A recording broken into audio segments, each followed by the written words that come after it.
I've been given the honor of speaking this morning about Sankirtan. So the format will be that I'm going to just speak from a verse first of all, and expand from that. And then what I did last night is I remembered that there was this 2-week period where I wrote down many of my experiences on book distributing to different people in different circumstances. So I brought those very scribbled notes with me this morning, and then I thought I'd speak a little at the beginning and then read a few of these experiences that I'd had, which I think give a good insight into what the dynamics are of book distribution. So the verse, first of all, is a verse spoken by Vidura to Maitreya. And the verse is from Canto 3, Chapter 7, verse 36. The Sanskrit is, Anuvratanam shishyanam putranam cha dvijotama anaprishtam api bruyu guravo dina vatsalaha. Shri Gokulananda ki jai, Sitaram Lakshman Hanuman ki jai, Shri Dayal Nitai ki jai.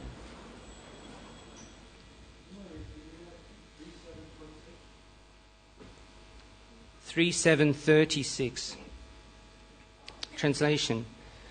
O best among the Brahmanas, those who are spiritual masters are very kind to the needy. They are always kind to their followers and to their disciples and to their sons. And without being asked by them, the spiritual master describes all that is knowledge.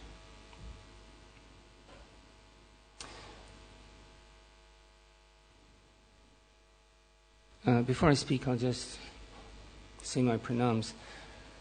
Om Jnana Tamrandasya Gyananjana Shalakya Chakshurumilitamina Tasmai Shri Gurave Namaha.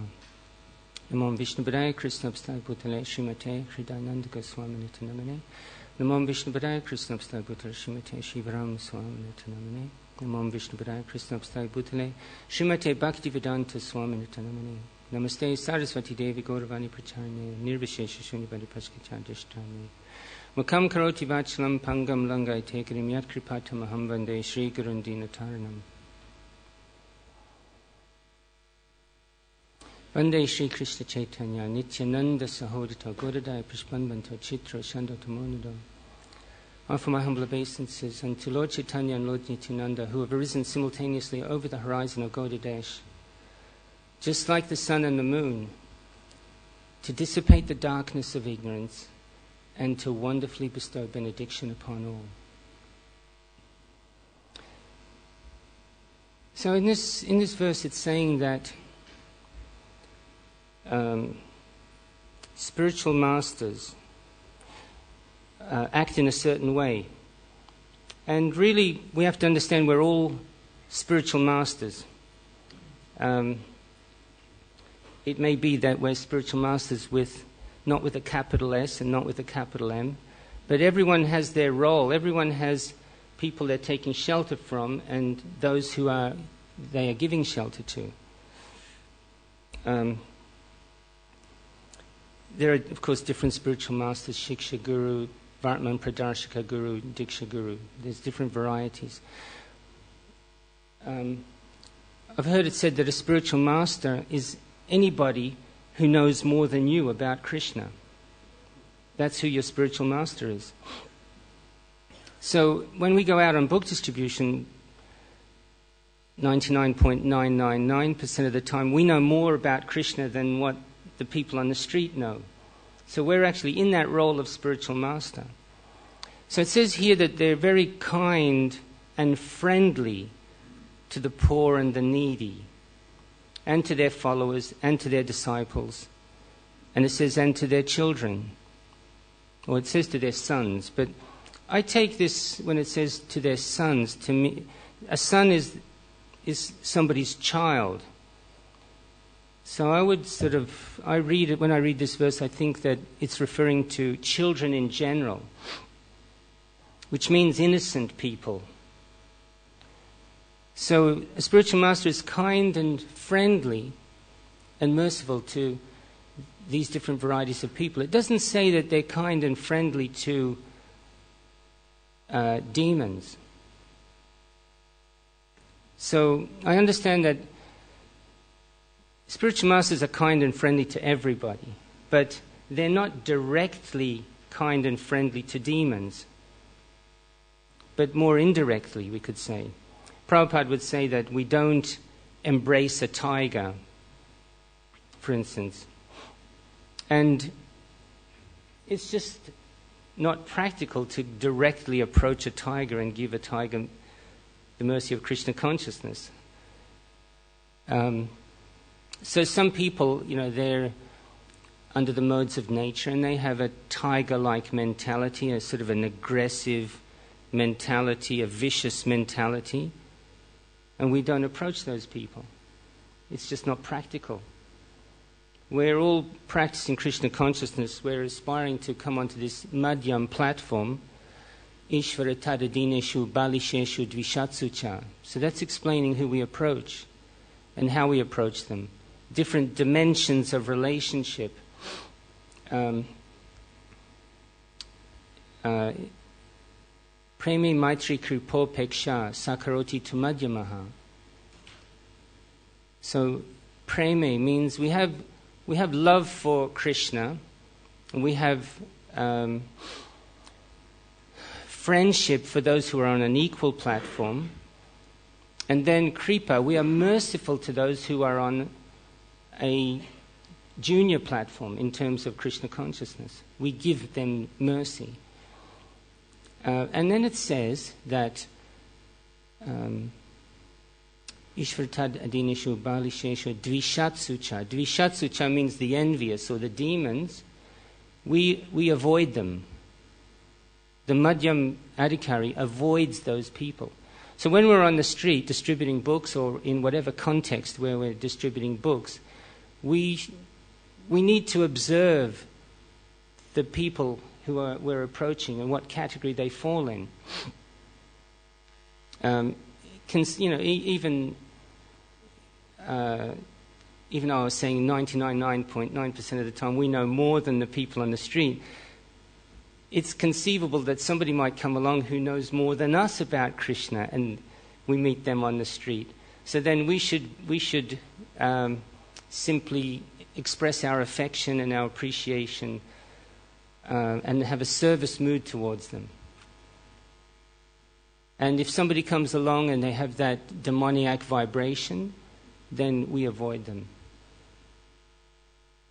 Some people are not demoniac, but they're very, very stubborn and they're very proud. So we can attempt to give them the mercy. Myself, I would always, when I meet such people, I will go through one cycle of trying to give them mercy, and if that fails, I'll try go through with another cycle of presenting. So I've gone through one cycle, I've stopped them, I've made friends with them, I've exchanged a little bit, I've introduced the book, and I've asked them for a donation, and they've been just shutting the door on me all the way through. So then I think, okay, there's still a half a chance here, so I'll change the subject.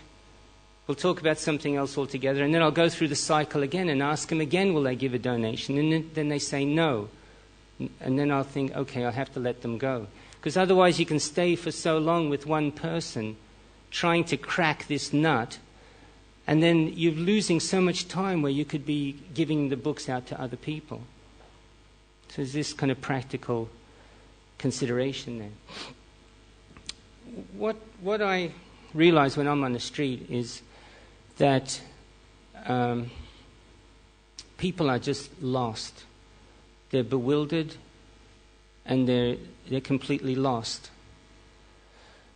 And it's a very scary thing to be lost. I know once I was in a rainforest a long time ago, and And I got lost for a little while there, and I was quite scared because I didn't know which way to turn, and I didn't know whether it was this direction or that direction. And this is really what has happened to everybody in the material world. I mean, there's this physical example of when you get lost in a forest. You may be walking along a path, and then you think, oh, here's a secondary path, let me go along this secondary path. I can always remember, I just have to backtrack along this secondary path, and I come back to the main path, and I know where I am.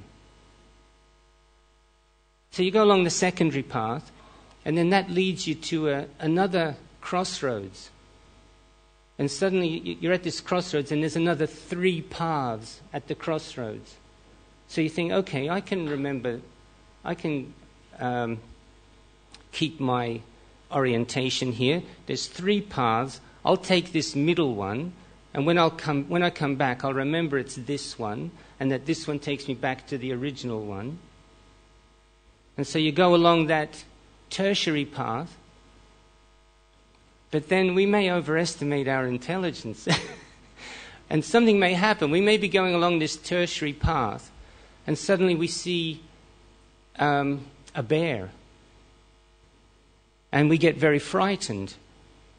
And so we scurry back to where we thought was that confluence, and we may have taken a wrong turn, and suddenly we're lost. And it's very, very scary.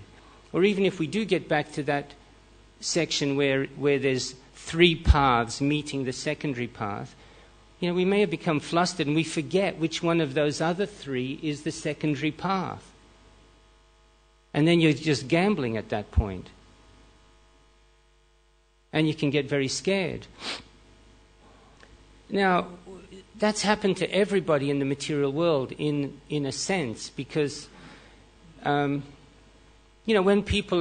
I hear discussions like I see on the BBC or wherever, discussions on identity and who are we? And there's this prevailing thesis these days that we are our DNA, we're sort of genetically determined. It's not so much the environment is a factor as well, and your conditioning and your learning, but you're essentially who you are.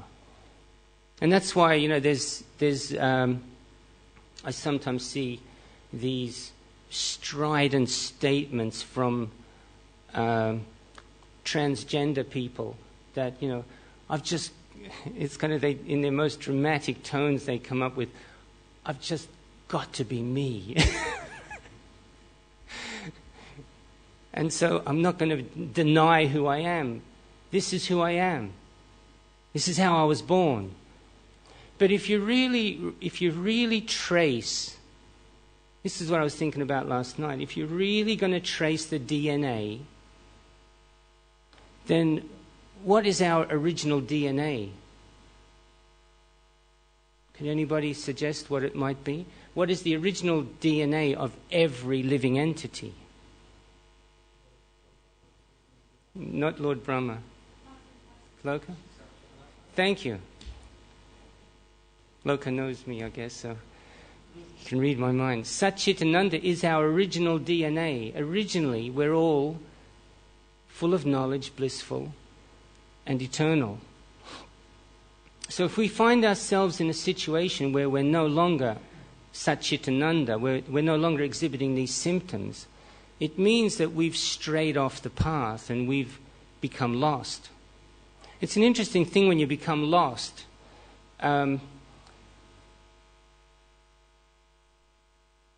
If you find yourself in an irretrievably lost situation, then you've got no alternative but just to settle down where you are and try and make the most of the situation you're in.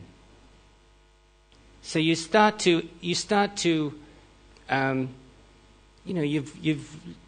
become lost from your home. So you find yourself in this new environment, and what you naturally start to do, if you can't get back to your original home, you start to turn where you are into as close to as possible to what it was like when you was back at your own home. So then you sort of, in a sense, you no longer become lost. You were lost, but then you've adjusted your environment and you're feeling back at home again. It's a different place and it's a different time, but you feel like, okay, I made the most of it now, so I'm okay again. I'm not scared anymore because I've become accustomed to my environment. I've adjusted. But material energy is ruthless. And material energy will inevitably kick you out of that new situation. And then you have to go through the whole trauma again of being lost and trying to find your way home. And if you can't find your way home, you just sort of, well, okay, here I am. I've got to make the most of it now. So our original DNA is that we're Krishna's servants and we are Satchitananda. And somehow, we got distracted. We went off the path, down the secondary path, saw something interesting, and then suddenly we're not Satchitananda anymore. And if we get so absorbed in the distraction, and we just forget which way it was back to our original situation, Satchitananda. There's one verse in the Chaitanya Charitamrita, and it says,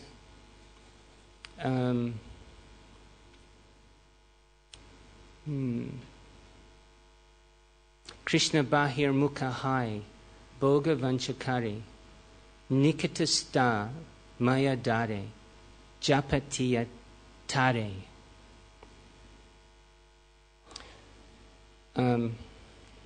Translated, Krishna bahir mukha hai. So, mukha means our face.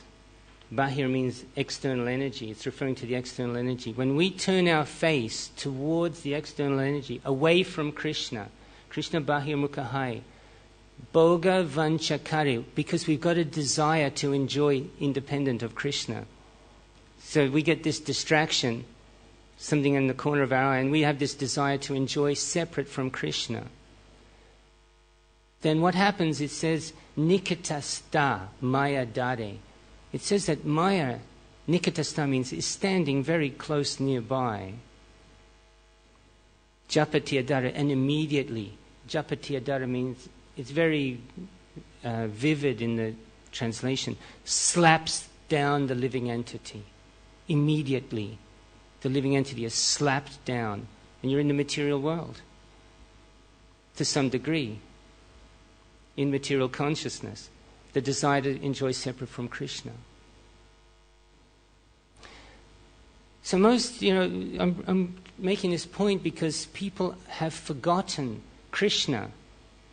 And they don't think they're lost anymore because they're in a new environment and they thought at one point, I'm going to make the most of it, and they just settle into it. A transgender person, that's not who they are. They are Satchitananda. Conditioned souls, that's not who they are. They're actually Satchitananda. They're not conditioned in their original consciousness.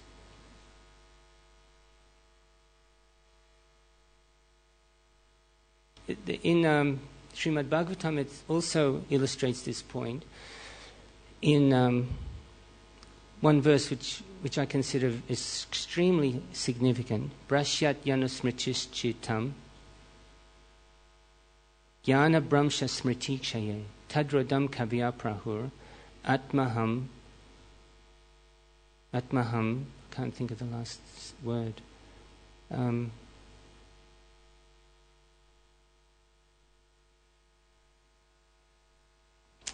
So it says that when one deviates from their original consciousness, they lose the capacity to remember their previous position.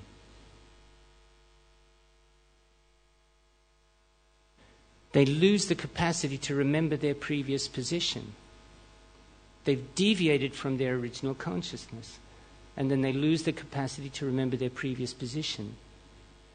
Then it says, when this occurs, all intelligence becomes based on a false foundation. What's that mean? That means all intelligence becomes based on this misidentification that they've acquired with this body and with this mind. The misidentification with the body and the mind. Then on the basis of this misidentification, then all their perception and all their intelligence is just simply further entangling them in their illusion. They become more and more deeply entangled in the illusion. So, in the Bhagavad Gita it says, Neha bikramo nashasti pratyavyo navidyate svalpamapyasya dharmasya traite mahato bhayat. That just a little advancement on the path of Krishna consciousness can protect you from this, it says, most dangerous type of fear. So the most dangerous type of fear, most dangerous type of misuse of our free will is to sacrifice our Satchitananda for some temporary, something temporary and limited. To forget who you are is the most dangerous type of fear. That is the most dangerous type of fear.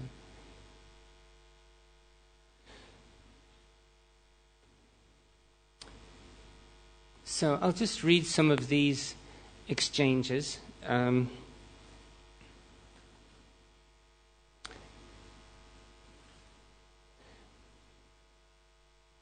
And take it from there. So, what I've done, when I wrote these down, I just wrote the person's.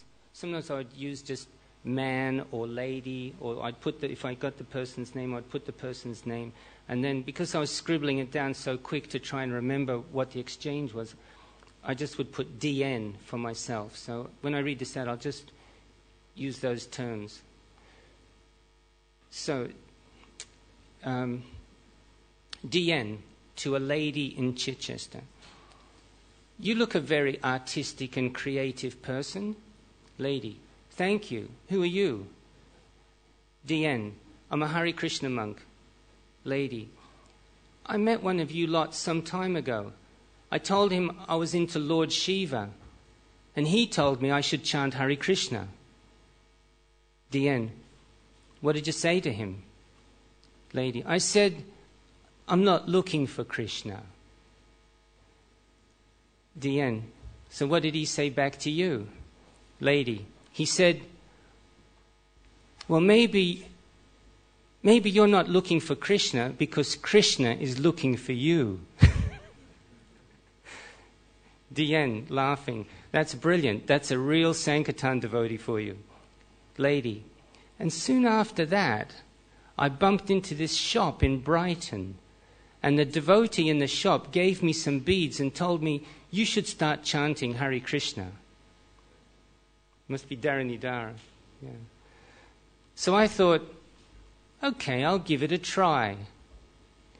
At first, I thought, this is silly. This is like a nursery rhyme. But then I started to realize it's very powerful. I then started taking walks in the park just for chanting, and soon my whole life turned around.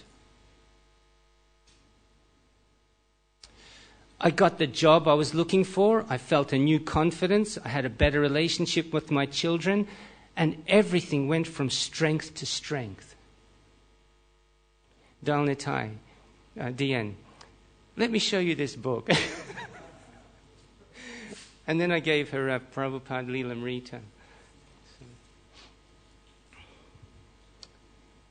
Let's see. Okay, I just grabbed these out of a folder, so I'll just read them as they come. This was in Glastonbury, and there was this crowd outside of their tent. And one of them, as I approached them, one of them said, "How come you look so happy?" DN. I chanted, "Namas Chintamani Krishnas Chaitanya Rasa Vigraha." And then I said, "I'm happy because Krishna is present in his holy name.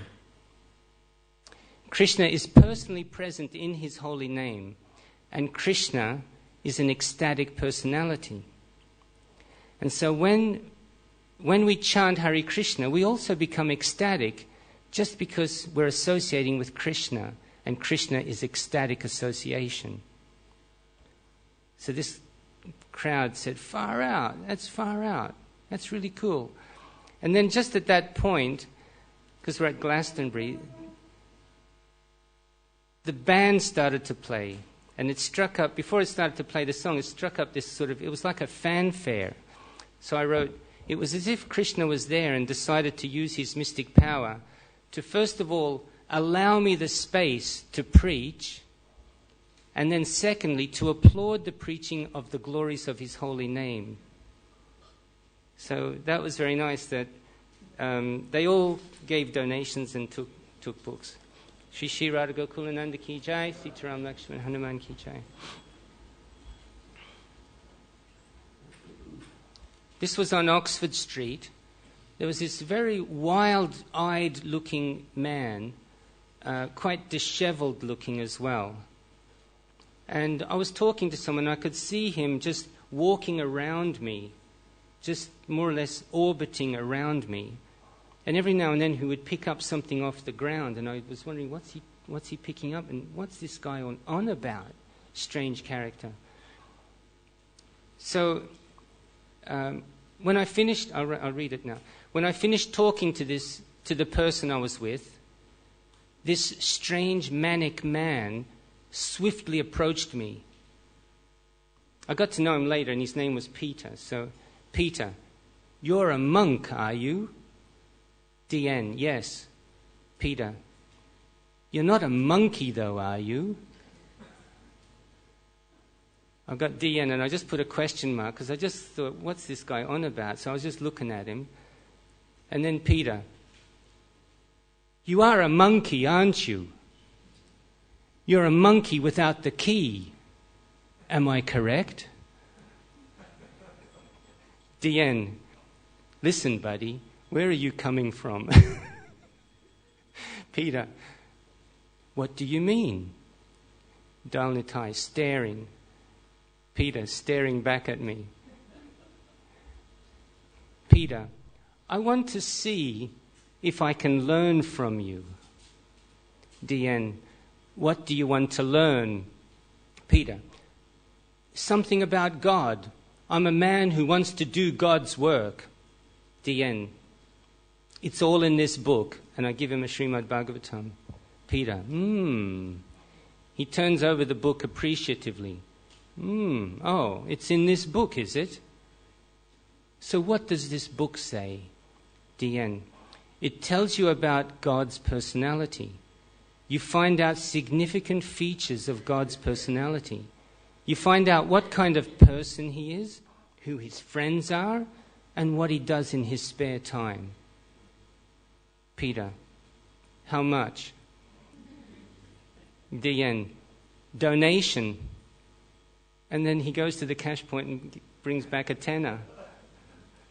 So that was pretty cool. Okay,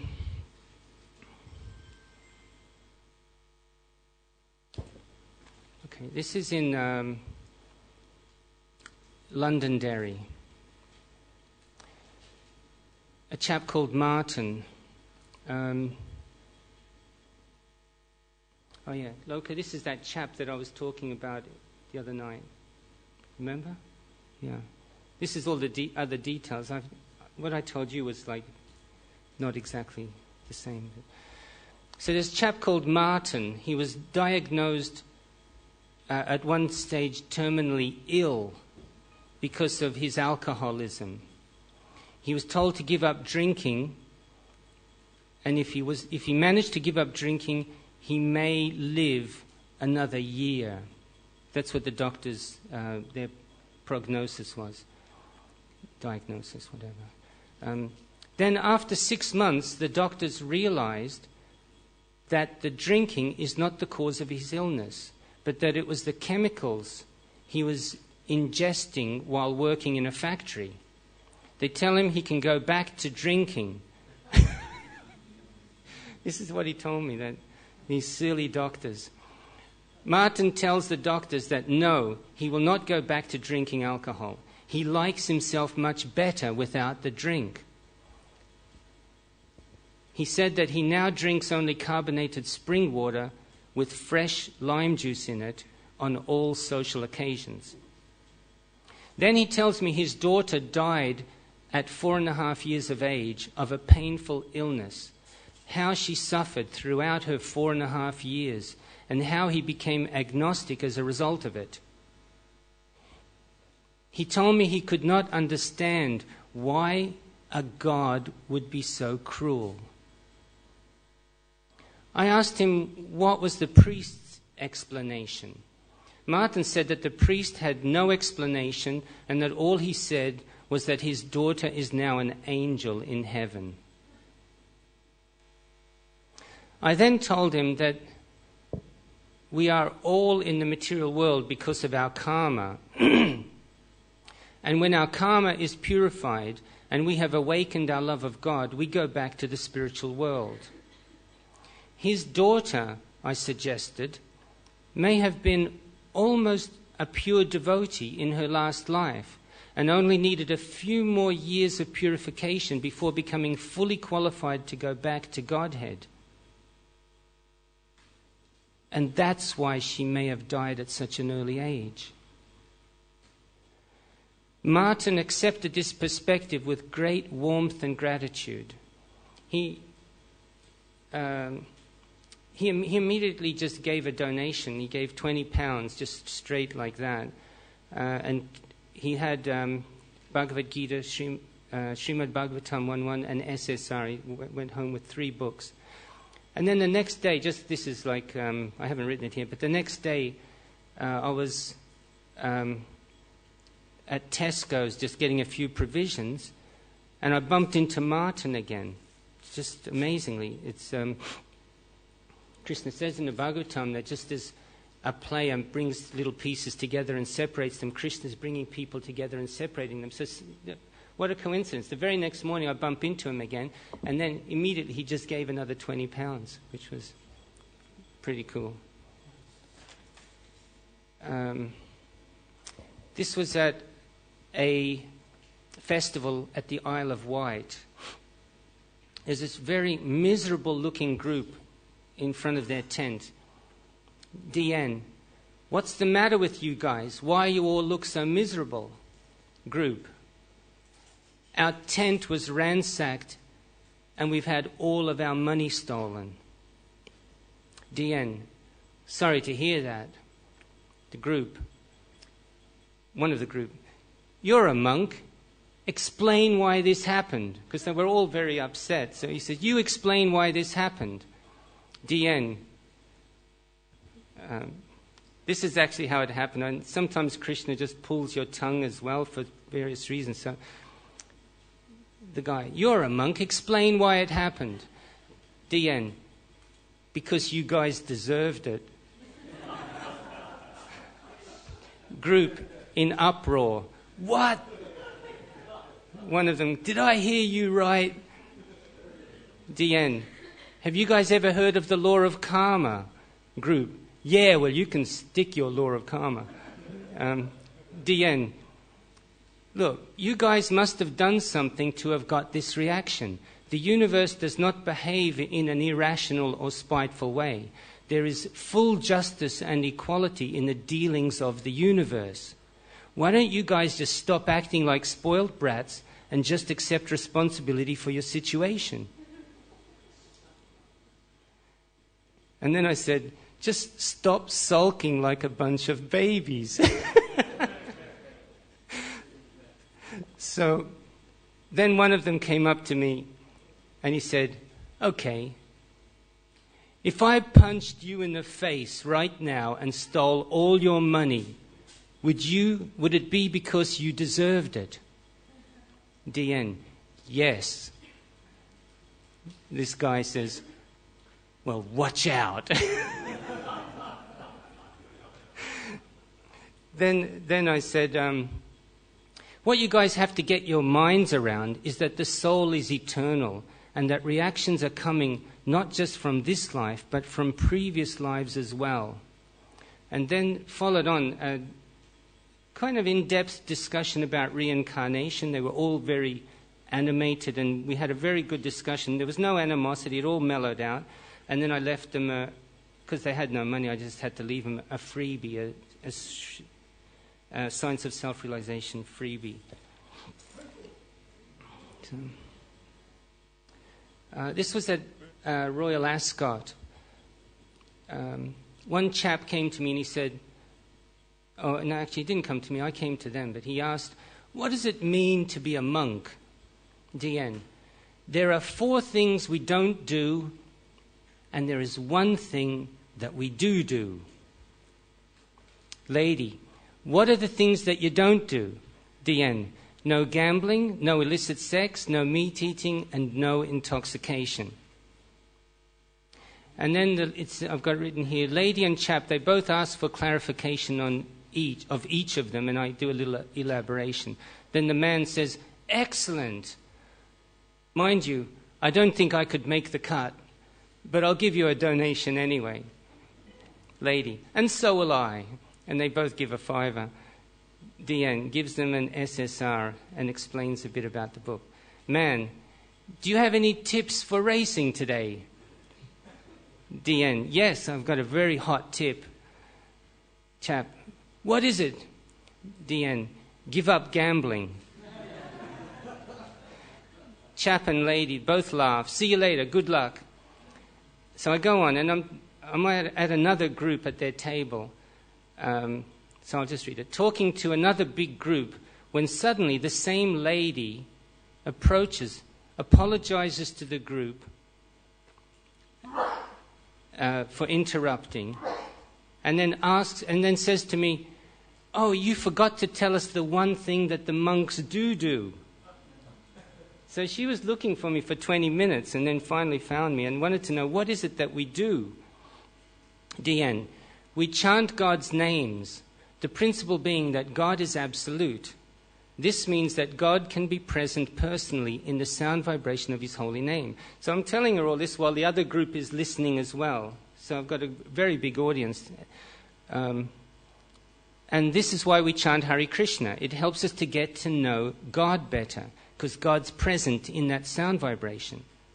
So they were all listening, and at the end, the group gave a donation, and they took a SSR.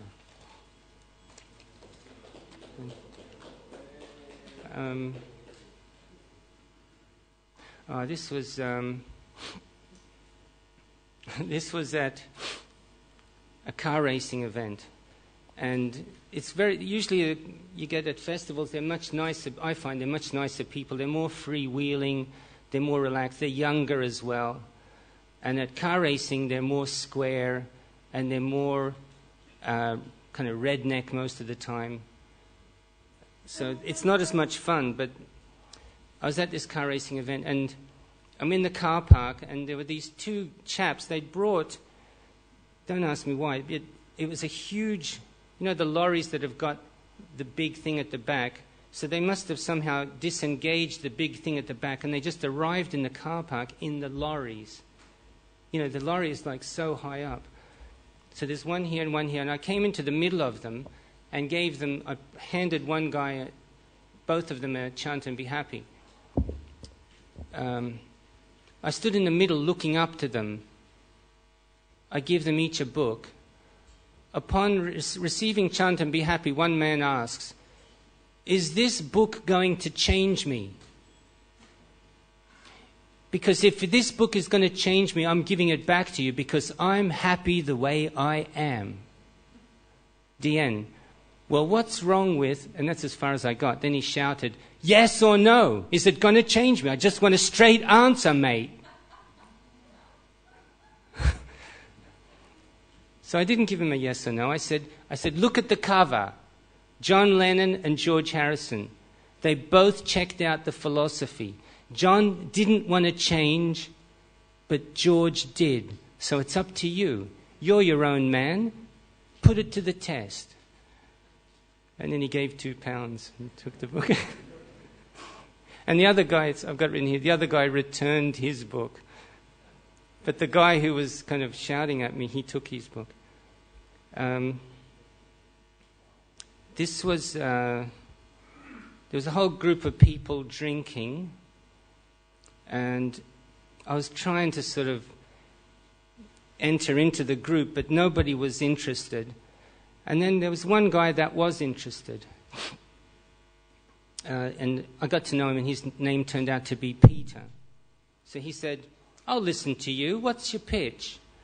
Deanne, I'm a monk. We're passing out these books. Peter, I'm happy to take a book. It was chanting, be happy. He looks at it. This is amazing, you know. I used to be like all these other people, closed-minded, wouldn't listen to anyone, thought I knew it all. And then one day I discovered my son had become a drug addict. I started to understand the error of my ways. So these days I'm trying to listen more and give people the benefit of the doubt. And you know what? It works. The proof is right here in front of me. I've discovered that you're a really nice guy. I'll be happy to give you a donation. So he gives a donation. And then he starts taking me around to the others. Peter then takes me around to the others, introducing me as his Hare Krishna friend, and compelling others to donate and take a book. So he was doing Sankirtan for me. When one man refuses, Peter insists he takes the book. When the man refuses again, Peter says, look, Robert, on the strength of our friendship, I'm asking you to give this Hare Krishna a donation. Robert gives £5 and I give him a chant and be happy. At the end I give Peter an extra book, Science of Self-Realization, for being so transcendental. This is in Salisbury. I'm not going to get through all this, but it's a chap I got to know because I would always work this one spot outside the Lion Walk, and he worked in the mobile phone shop just across the road, and sometimes he would be giving out leaflets, and I got to know him. So this is the last one I'll read. Duncan, who works in a phone shop across the road.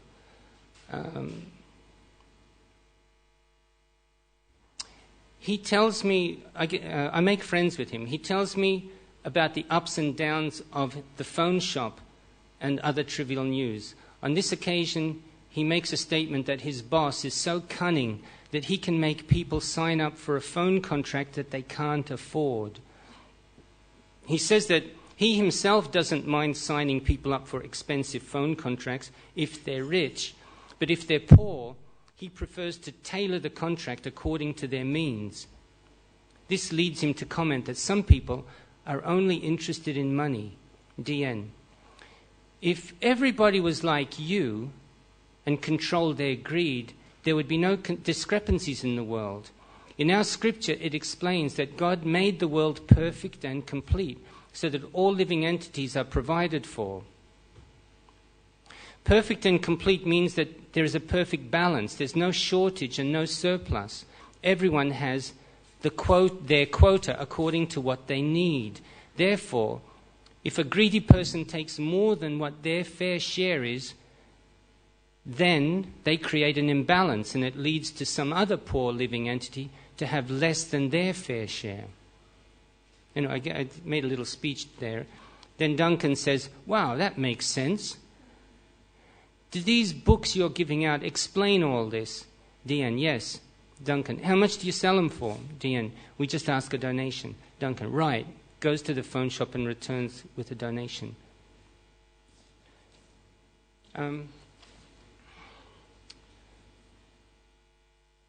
we have to finish now, but I'll just mention one last thing. A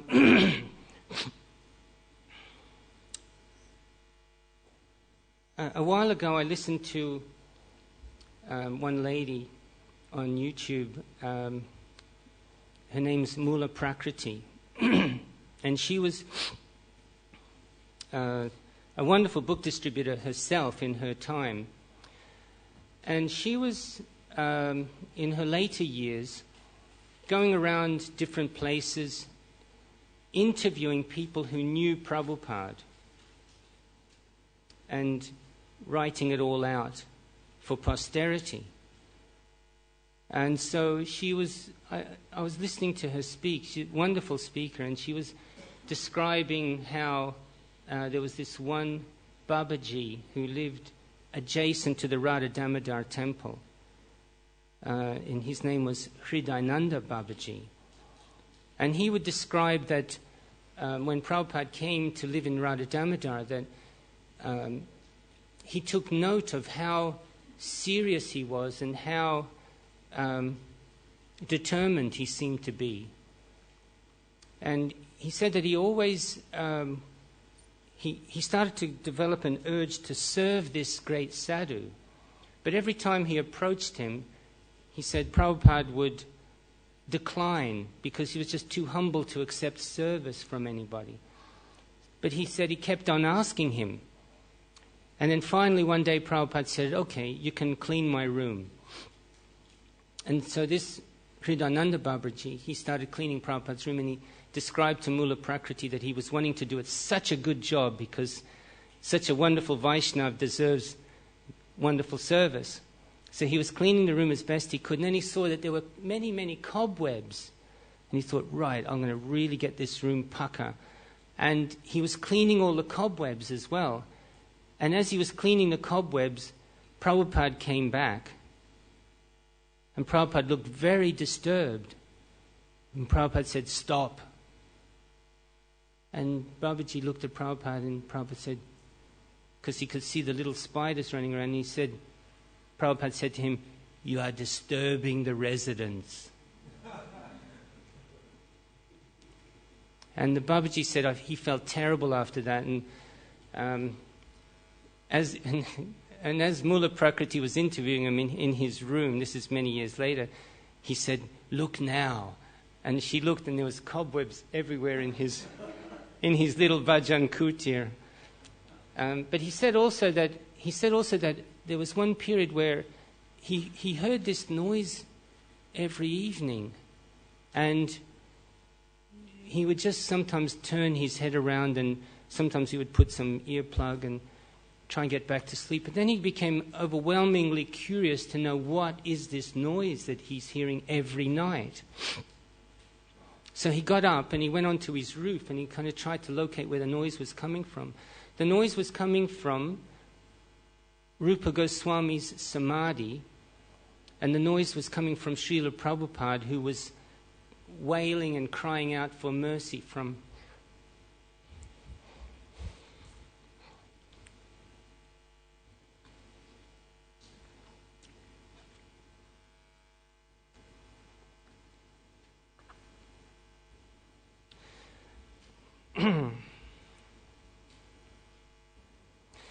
and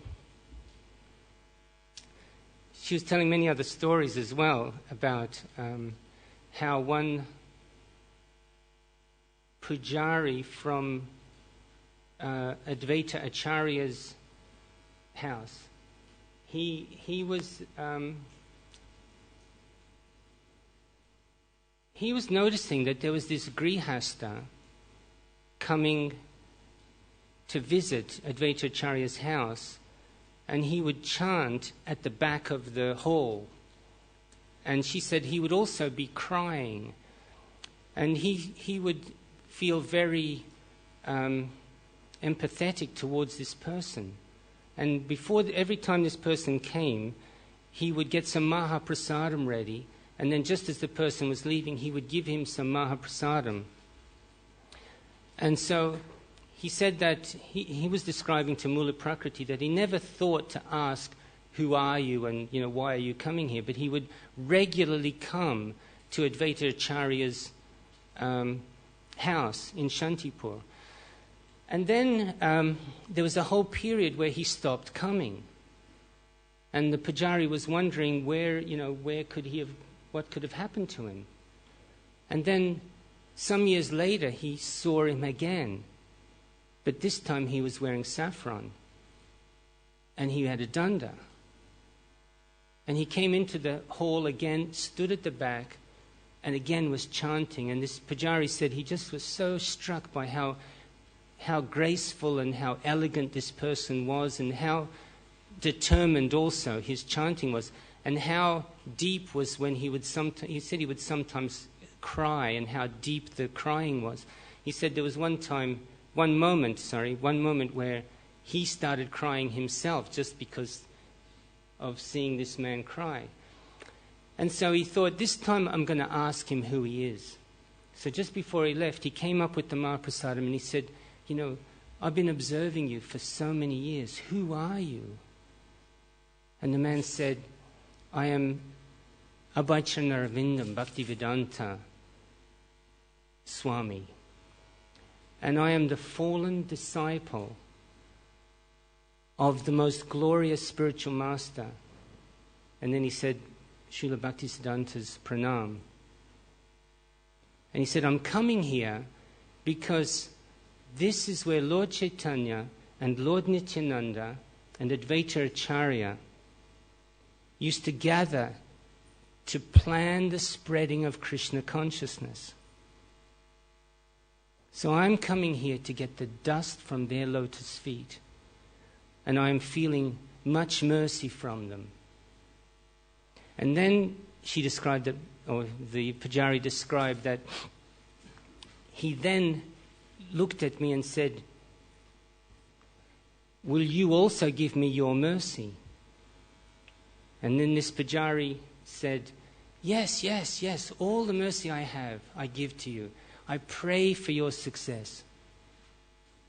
And then Prabhupada said to him that my spiritual master has given me an impossible task to perform. And tomorrow I am leaving Bharatvarsh. And I don't know what will happen. And so then Prabhupada left. And then the Pujari said that he was always kind of curious to know what could have happened, That was the last he ever saw of him. But he said that at one point, a white Vaishnav came to Shantipur to visit this place where he's the Pujari.